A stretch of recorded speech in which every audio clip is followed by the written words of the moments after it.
All right, so this is when Tesla is not just a technology company, it's an actual automobile manufacturer. That's when the National Highway Traffic Safety Administration recalls 2 million cars from Tesla. Let's see what this means for the company, for the stock. Dan Ives, he's a senior equity analyst at Wedbush Securities. He joins us on the phone here. Hey, Dan, I know you're a tech guy, but you're now an auto guy too, metal bender. You got to deal with recalls for one of your companies. What do you make of this for Tesla? Yeah, look, I think it's been an overhang for Tesla for years, and it's an OTA update. It's a software update. I think it's important. It's going to get Tesla closer and closer to what I believe is going to be full self-driving in the next few years. And I think this is something they had to get over to resolve to actually move forward into 2024. Right. Dan, I want to get to the tech that's out there. Just mentioning a Microsoft buy here looking at 3 years. I want to get to that. But first, one more question on Tesla. On the Bloomberg, the Tesla multiple is 76. The GM multiple is, I think, 8 or 9.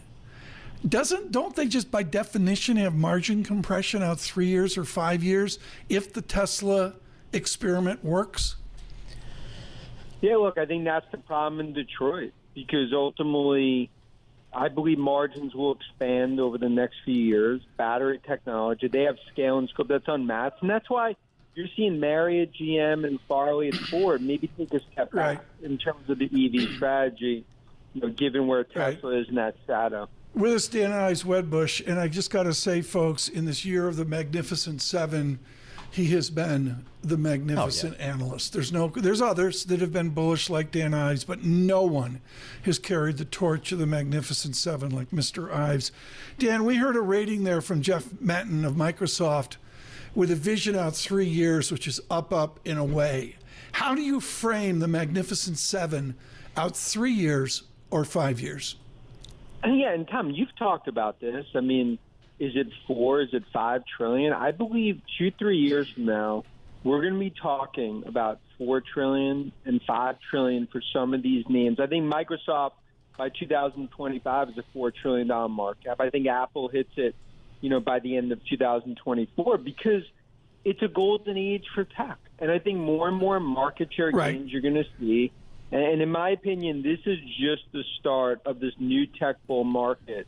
Not just for Magnificent, but the rest of tech. Okay, CFA 101, Joel Fishbein over at Truist Securities with a 3-year vision on Microsoft. Are we going to be so old fogey, Dan, that you're going to be wearing a blue suit, a white tie, look like you're working at IBM, and we're going back to when Sweeney was a chap with actual 3-year vision on equities?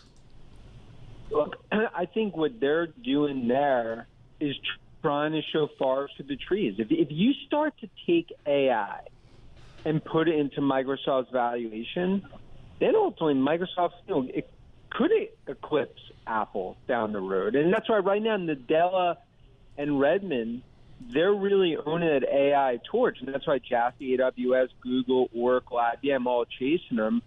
I think this is the biggest tech transformation in 30 years, and it's get out the popcorn, just start.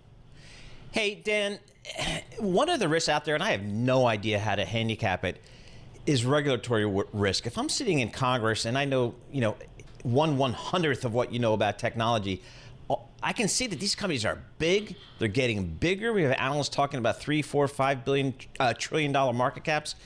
How do you game out the regulatory risk for some of these big tech industries, companies? Well, look, I mean, I spent the last few weeks a lot of time in D.C., and I'd say regulatory is an issue, but it's a lack of consensus. Regulatory is going 20 miles an hour in the right lane in a minivan. The technology is going in a Ferrari at 100 miles in the left lane. I think that's really the issue here, is that a lot of it's going to be self-regulation. And look, the FTC con, it's been black eye after black eye. Tech does not fear con the FTC anymore. And I believe that means there's going to be a tidal wave of M&A in 2024. Really? But I can't imagine any of the big tech names like a Microsoft, like an Amazon, like a Google being involved. Or do you think so?